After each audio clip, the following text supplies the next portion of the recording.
Okay, so we'll consider this part 2 of the original video. This is our wiring for the day. The last video left these wires untucked and basically loomed and not really attached. So one thing I think that it's important to do prior to attaching it to any switch, which does not come in the kit, by the way. So you'd either have to pick up a switch, run it directly to your battery if that were your desire, or to some other unit. I'm choosing to use most likely my S-Pod over here. I have an extra port. I'll probably go that way for now and then make some decisions after. But all these wires will be buttoned up in the next portion. But we're going to stop right here. We're going to do a quick test. And one thing that I do typically like to do is I use a regular 9-volt battery. And then we just put positive to positive, negative to negative, and see if we can get some action. So hold on for just a second. I'll be right back. Okay, so we got our setup here just enough so that way we can do a 9-volt test, red to red, black to black, 9-volt battery. Let's just see. Also, this kit, I failed to mention previously, does come with a remote in the pack as well. So that will help control the various features that the lights will do.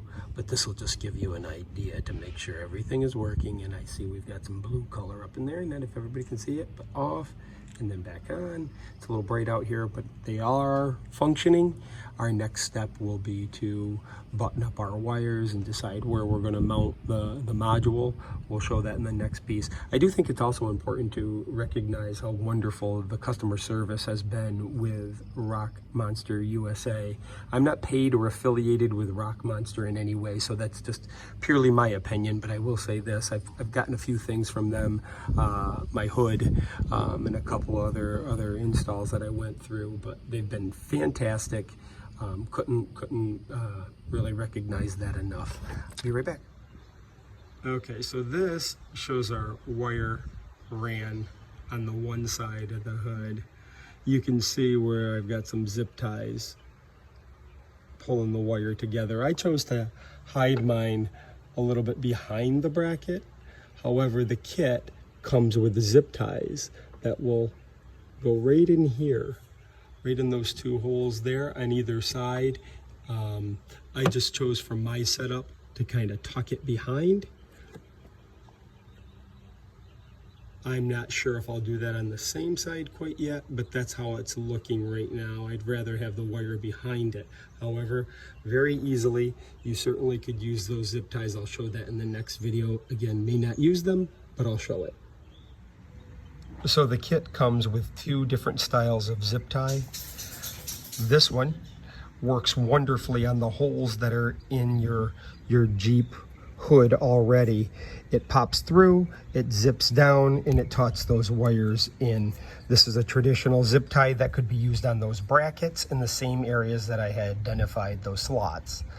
I chose to use this one currently, located right there in the middle, pushed right through the factory hole, zip tying those wires right back. Okay, so the next step after just inserting that zip tie mount there, we ran some of the wires through. It looks like a lot of wire, but it actually isn't. Once we get these loomed up, it'll sit in here clean. But we ran them across here, and we ran the wires all the way down this way at this point, which is down in here. You'll see that both have been mounted. I chose to not use any zip ties at all on either one of those mounts, although you can. I just found it cleaner to tuck them behind. Makes no difference either way. Guess it's preference. So I have the S-Pod, as I had mentioned before, and what I'm going to attempt to do next in the next piece is we're going to hook it up to the S-Pod, which is fairly simple, but mounting the module down in the engine bay is a little bit challenging looking at the spaces that you have. So you know you don't want it anywhere near the heat, and you don't really want it where it's going to touch water. So I think what we're going to try to do is tuck it down in there. That's my attempt. So that way the wires will run up that way, and then we'll have the connector points here. That's the intention. Okay, so we have all of them in place. Wires are kind of tucked, but not to the final result.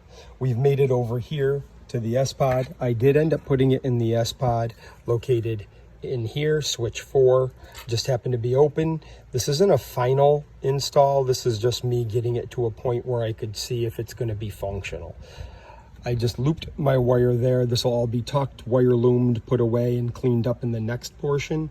But for right now I have my switch on the S-Pod currently on inside my Jeep, and I'll show that in a minute. But we also have this remote. So if you leave the remote in an on position, like this, you're gonna get your lights to immediately go on.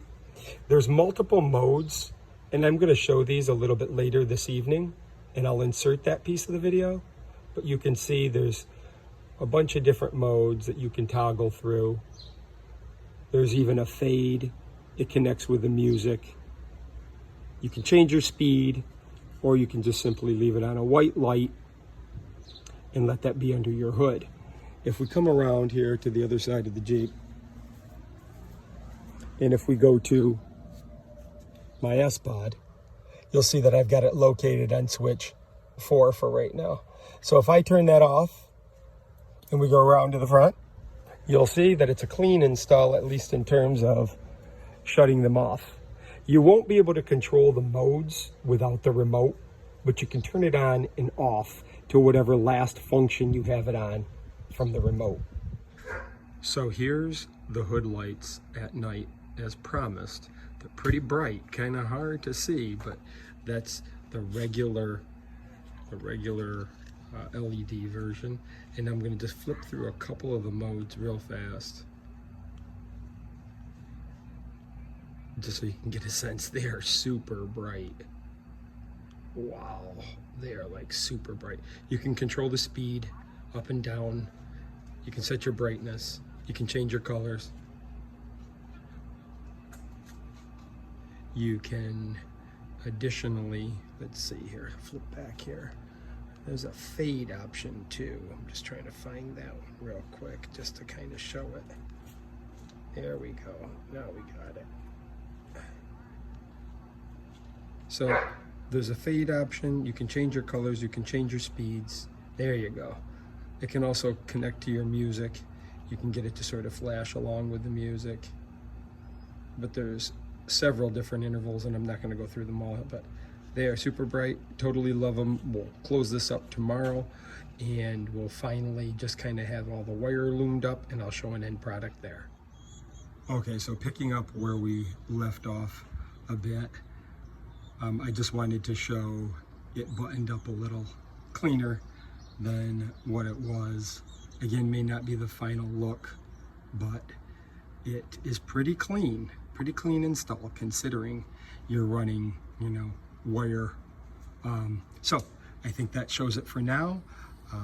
We'll wait until it gets a little darker out here, and we'll demonstrate some of the lighting again, and maybe capture a shot what it looks like underneath the hood. Okay, so picking up where we left off, this is somewhat the final version of a clean, buttoned up wire install. I've got it hooked to my S-Pod. That's the way I chose to go. I have my wire just spooled right back there in that corner for now. Certainly going to clean that up as well. And I have the module. I'm not sure if you can see it, but I did end up going right down in there, and the module sits right down in beside that S-Pod. So that's where I chose to put it. We'll do one more version of the LED lights lit up, and I'll show some imagery under the hood. Okay, last image. Lights under the hood. Super bright.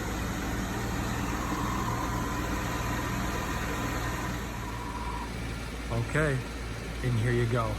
This is what it looks like underneath the hood, just with a little glow. I think that's kind of even on medium level glow. There's a red that looks pretty mean. Excellent job. Love them. Great job. Lights, camera, action.